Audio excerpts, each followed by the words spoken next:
I knew Sergeant Mattingly was down, and I knew they were trying to get to him.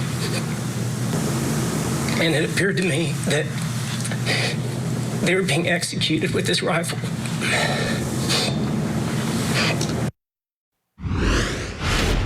That's Brett Hankison inside the courtroom testifying in his own defense today. He's charged in the botched raid at Breonna Taylor's apartment. He didn't shoot Breonna Taylor, but he's been charged with wanton disregard in the way he fired his weapon, and it went into a neighboring apartment that had a young couple with a pregnant woman inside.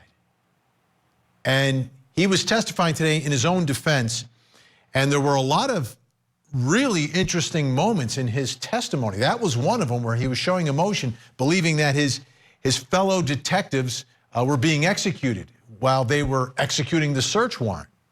So he started firing his weapon.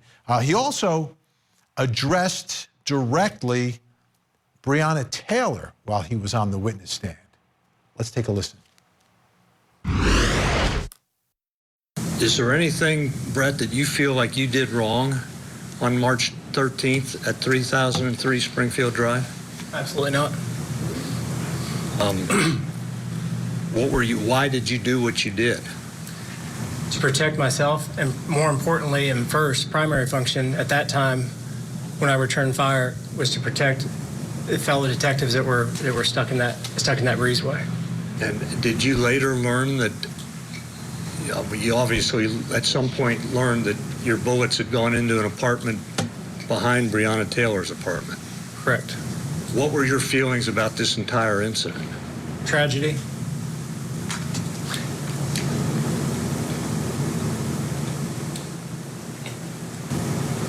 It's something that didn't have to happen. And my opinion is that certain actions by...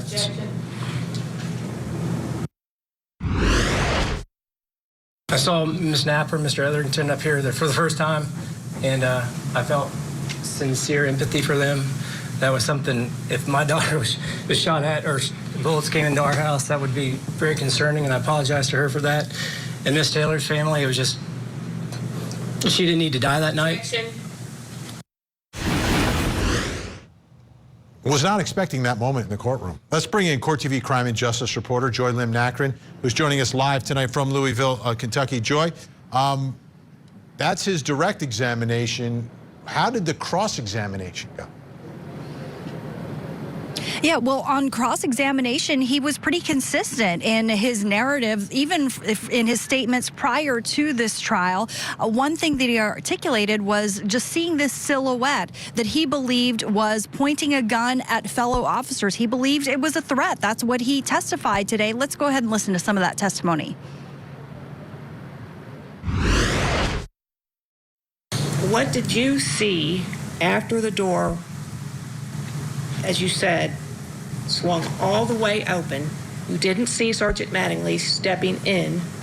What did you see? I saw darkness, and then I immediately saw a large muzzle flash. I could feel the percussion of a gun, percussion from the discharge of a firearm.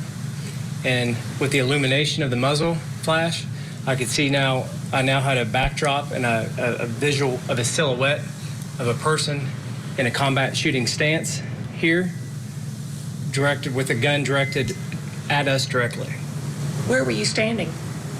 Just to the right of this. I would like you to point with the laser pointer where you were standing when you saw this muzzle flash. Sure. I was, as Detective Nobles rotated out with the ram, I moved up into this empty void. There was a large void here created by him swinging this ram back and forth, back and forth. So when he did his job on the door and breached it and moved out, I then moved up to here. So you came out toward the sidewalk then? Is that your testimony? Yes, ma'am. What did you do then? As I made the corner of the building, I had, like I stated before, I had heard the shooting. And then I heard this gunfire intensify to where it would be like a semi-automatic rifle-style sounds. Loud percussion coming out of that breezeway.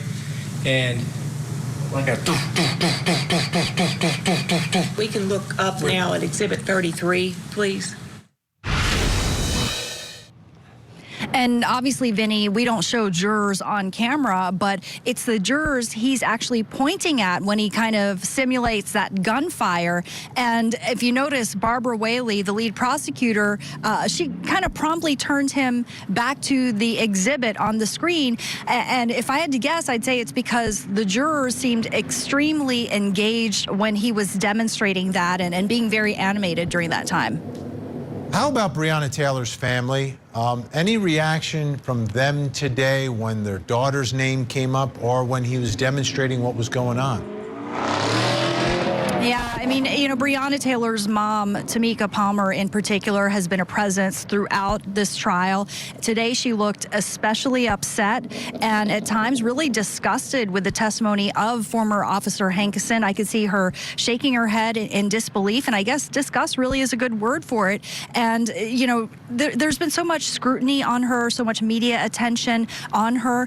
So a group of family and friends sort of surrounded her to create a privacy shield. At one point, as an Associated Press photographer was kind of zooming in on her, one of those supporters threatened to actually break the camera. But, you know, you heard that testimony from former Officer Hankison about Breonna Taylor and how she didn't need to die. Well, shortly after that, the emotions in Tamika Palmer really just seemed to come to a head, and she left court. Wow. How about tomorrow? What's left? Yeah, so tomorrow at 9:15, the attorneys will come to the court and they'll meet with the judge and go over jury instructions one last time. The jurors will be back at 9:30 in the morning, and they'll then hear closing arguments. Each side will get about an hour. There's no rebuttal closing for the prosecution in the state of Kentucky, so that last hour or so from each side in closing arguments will be the last that the jury hears from these attorneys before they decide the fate of Brett Hankison. All right, Joy Lim-Nakrin in Kentucky tonight. Thank you so much. Let's bring back in our think tank, Eklund Mercy, Nima Rahmani, Kirk Nurmi, still with us. Eklund, again, I always see you out of the corner of my eye. I would like to play poke with you because you're easy to read. Tell me your thoughts about the testimony of Brett Hankison. It's like sad, it's like the audacity. It's so many things wrapped into one. First off, what just bothered me was a former law enforcement. When asked what's most important to protect, he said himself. And of course, the second was his fellow officers, when the answer should have been the community, the citizens, people like Breonna Taylor. So I couldn't even get over that. Then the fact that this officer who has a gun doesn't know the difference between an AR-15 and other weapons is, in the fact that he's there for shooting into another apartment is just appalling.